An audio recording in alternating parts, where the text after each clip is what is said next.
6 дней назад Светлане Бухаревой сделали операцию. Сейчас пациентка уже передвигается с помощью костылей, готовится к выписке и к возвращению к привычному образу жизни. Сделали операцию очень хорошо. Хотелось бы поблагодарить, наверное, в первую очередь нашего главу республики за то, что организовал такое мероприятие, что к нам приезжают врачи с Якутска в наши районы, что нам не приходится куда-то ехать.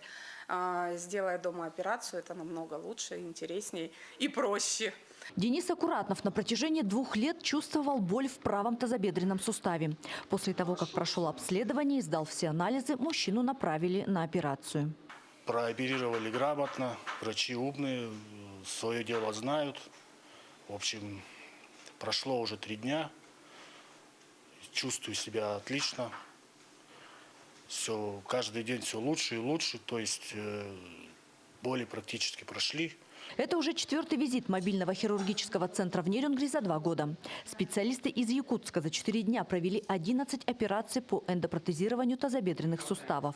Иногда приходилось работать до полуночи, параллельно с местными врачами, которые выполняли экстренные и плановые операции. Предварительно делается план на год.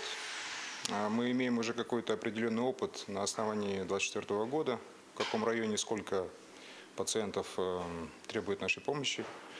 Составляются планы и предварительно в начале года, а потом уже, естественно, по факту мы корректируем. В зависимости от района, населения, необходимости тех или иных специалистов. Следующий десант мобильной бригады хирургов планируется в конце этого года.